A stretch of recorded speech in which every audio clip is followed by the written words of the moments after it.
আমি জানি আমার জীবনটা অত্যন্ত ঝুঁকিপূর্ণ। এখানে যারা দায়িত্ব নিতে আসেন আসলে জীবনটাকে মানে ঝুঁকি নিয়েই আসেন, সেই জন্য আমার সব সময় দোয়া থাকে। আমি যেমন আমার ছেলে মেয়েদের জন্য দোয়া করি, সেই সাথে সাথে আমার সাথে যারা কাজ করে সকলের জন্য আমি দোয়া করি যেন আল্লাহ রাব্বুল আলামিন যেন আপনাদের সবাইকে নিরাপদ রাখে, হেফাজত করে, সেটাই আমি চাই। আমাদের লক্ষ্য দেশটাকে এগিয়ে নিয়ে যাওয়া। ইতিমধ্যে আমি এটুকু বলতে পারি যে পরপর আমরা যে সরকারি একটা দীর্ঘ সময় অর্থাৎ 2009 থেকে এই পর্যন্ত এখনও রাষ্ট্র পরিচালনার দায়িত্ব পাওয়াতে বাংলাদেশের মানুষের ভাগ্যে পরিবর্তনের যে ধারাটা সূচিত হয়েছে সেটা আমরা করতে সক্ষম হয়েছি। আজকে গ্রাম পর্যায় পর্যন্ত আমি বলবো যে আমরা বিদ্যুৎ দিতে পেরেছি, ওয়াইফাই কানেকশন দিতে পেরেছি, আমরা বঙ্গবন্ধু স্যাটেলাইট 1 উৎক্ষেপণ করেছি, আমাদের ছেলে মেয়েদের পড়াশোনার জন্য বিনা পয়সায় বই দিচ্ছি, আমরা বৃত্তি দিচ্ছি, প্রাইমারিতে একেবারে মায়ের নামে আমরা টাকা পাঠিয়ে দিই বৃত্তি, গবেষণা এবং উচ্চশিক্ষার জন্য আমরা বিশেষ বৃত্তির ব্যবস্থা করে দিয়েছি।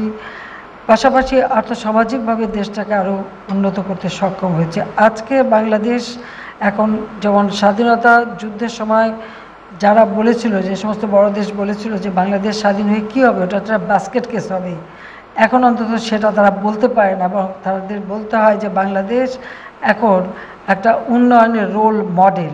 আজকে আমরা অর্থনৈতিকভাবে 33তম বৃহত্তম অর্থনৈতিক দেশ হিসেবে নিজেদের প্রতিষ্ঠা করতে পেরেছি। যদি এই কোভিড-19-এর অতিমারি দেখা না দিত, আর ইউক্রেন রাশিয়া যুদ্ধ যদি না হতো, স্যাংশন কাউন্টার স্যাংশন যদি না হতো, তাহলে আমরা আরও অনেক এগিয়ে যেতাম।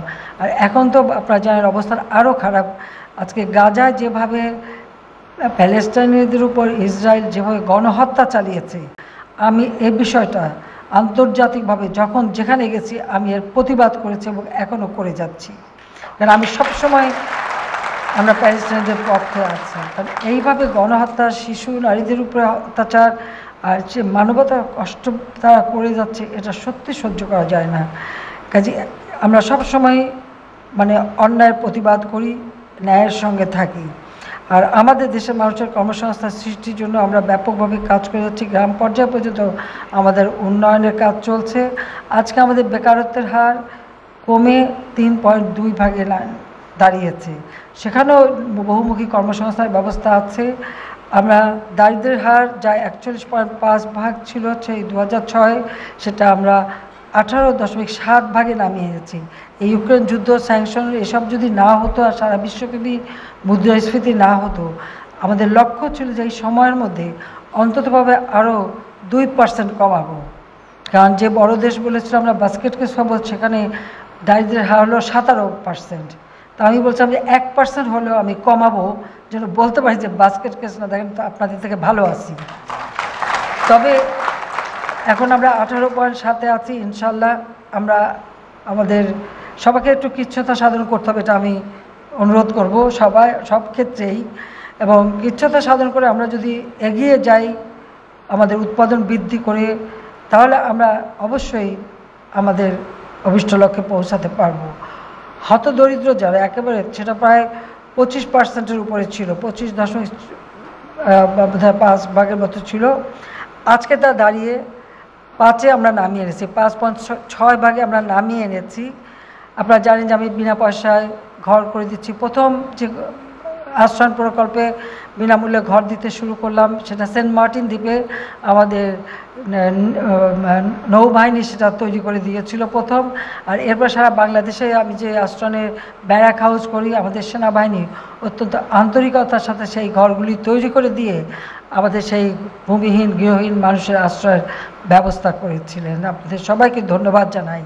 আর দ্বিতীয়বার সরকার আসার পর এখন আমরা সকলের জন্য আলাদা ঘর করে দিচ্ছি, আর সেই ব্যারাক হাউসগুলিও আমরা সেমি পাকা ঘর হিসেবে তৈরি করে দেওয়ার কাজ শুরু করেছি। মাত্র কয়েক হাজার এখন বাকি আছে। এটা করতে পারলে পরে বাংলাদেশে কেউ আর গৃহহীন ভূমিহীন থাকবে না, সকলের জন্য একটা ঘর বাড়ির ঠিকানা আমরা করে দেব।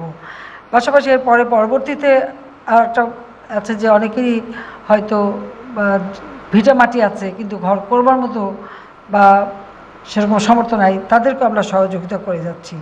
কাজে আজকে আমাদের মাথাপিছু আয় বেড়েছে, আমরা এগিয়ে যাব। আমাদের একটাই কথা যে আমাদের দেশটাকে আরও উন্নত সমৃদ্ধ আমাদের করতে হবে। আমাদের নিজস্ব অর্থায়নে পদ্মা সেতু নির্মাণ করেছে, আপনারা জানেন যে এটা নিয়ে একটা বিরাট চক্রান্ত ছিল এবং দুর্নীতির অভিযোগ এনেছিল। আমি চ্যালেঞ্জ দিয়েছিলাম, সেটা প্রমাণ করতে পারেনি। কানাডা ফেডারেল কোর্ট একবার রায় দিয়েছিল যে ওয়ার্ল্ড ব্যাংক যে অভিযোগ করেছে এটা সম্পূর্ণ ভুয়া, মিথ্যা তথ্য দিয়েছে। কাজে আমরা তারপর আমি নিজেদের অর্থায়নে আজকে পদ্মা সেতু করে সারা বিশ্বকে দেখিয়ে দিয়েছি যে জাতির পিতা বঙ্গবন্ধু শেখ মুজিব 7ই মার্চের ভাষণে যে বলেছিলেন যে কেউ দাবায় রাখতে পারবা না বাঙালিকে, তো সেটা আমরা প্রমাণ করে দিয়েছি যে কারো ওইরকম রক্তচক্ষুতে আমরা ভয় পাই না। আমরা ইচ্ছা করলে নিজেরাও পারি, সেটা আমরা প্রমাণ করে আজকে বিশ্বে সেটা দেখিয়েছি। আর ইতিমধ্যে অনেকগুলি কাজ করেছি।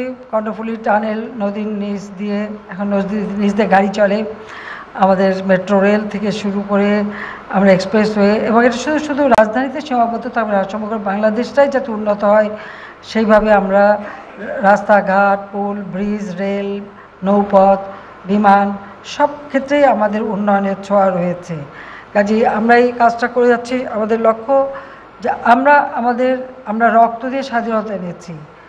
জাতির পিতার যে স্বপ্ন ছিল ক্ষুধা দারিদ্র্যমুক্ত উন্নত সমৃদ্ধ বাংলাদেশ, সেই বাংলাদেশ আমরা গড়ে তুলব, সেটাই আমাদের একমাত্র লক্ষ্য। আর সেই লক্ষ্য নিয়ে আমরা কাজ করে যাচ্ছি এবং ইনশাআল্লাহ বাংলাদেশকে আর কেউ পিছনে টানতে পারবে না।